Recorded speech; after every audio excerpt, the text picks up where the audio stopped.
My Aunt Peg knew about it before I did, and she told me, she said, there's a new Jesuit school opening up on the hill, and you need to go there. And I just couldn't believe they're going to build a Jesuit college here in town. I heard so many good things about the Jesuits that it made it mandatory that I would go to Moyne. I first chose to go to Syracuse University, and I ended up in a long waiting line to register over there.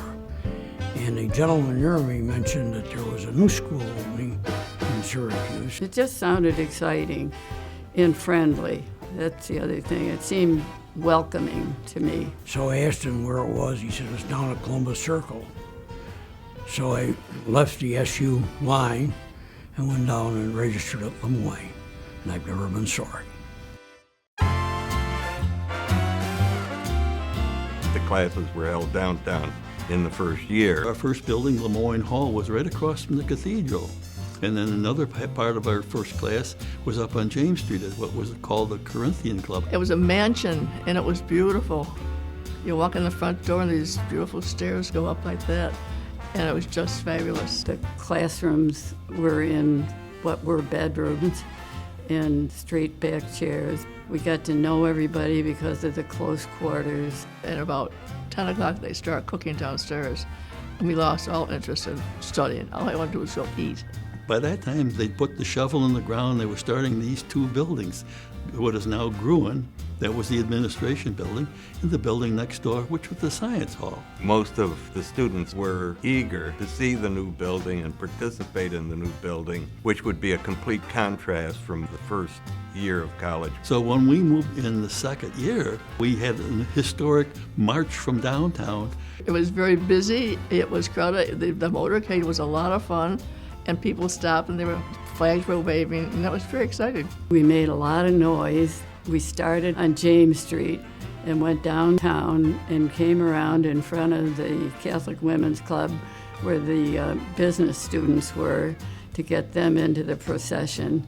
I remember Bishop Forey standing in the doorway of the chancery waving to us with a big smile on his face. He was very proud of the fact that Moyne was here. It was his force that brought it here. It was a pretty big day.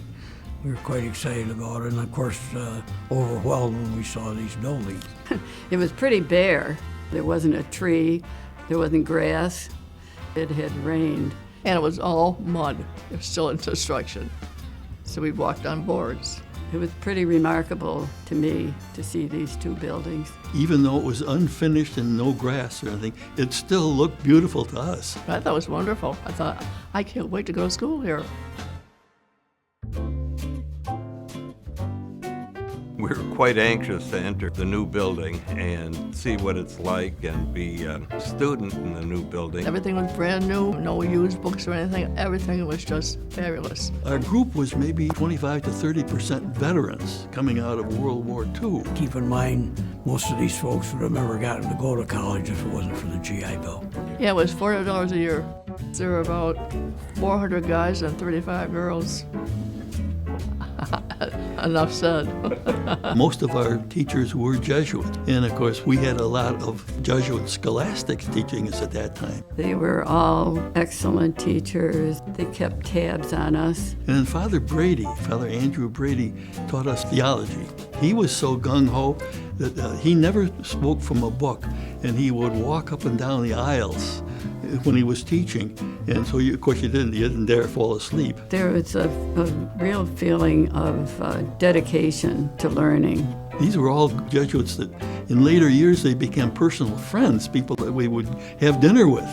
The guys were all at Wanda's. Well, that was the hangout. They talk about Dolphy Day today, of course, and there was no Dolphy Day in those days. The attraction was, it seemed to be so small that you almost had to rub shoulders together. You couldn't even get in the door. I went there once and there was beer over the floor. I thought, I gotta get out of here. I think there were quite a few Dolphy Days at Wanda's.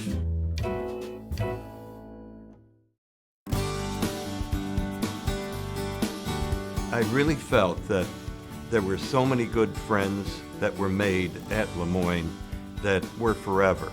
I met wonderful people. The Jesuits were great. The approach for a Jesuit education provided a good base to go out into the world. Trying to do for others is what I find important. And I have lived by that all my life. Everything we did from 1947 to 1951 was another Lemoyne first. We helped to choose names like the Dolphin, the Boot and Buskin, the Black Robe, and you have that feeling that it belongs to you. We didn't have any idea that we'd end up with a separate chapel and a separate library and a separate theater. There was a time when I had to identify who Moyne was 40 or 50 years ago. I don't have to do that anymore. But I still always mention that I graduated in the first class. And I think it's the best class that ever graduated from here. We've done pretty well.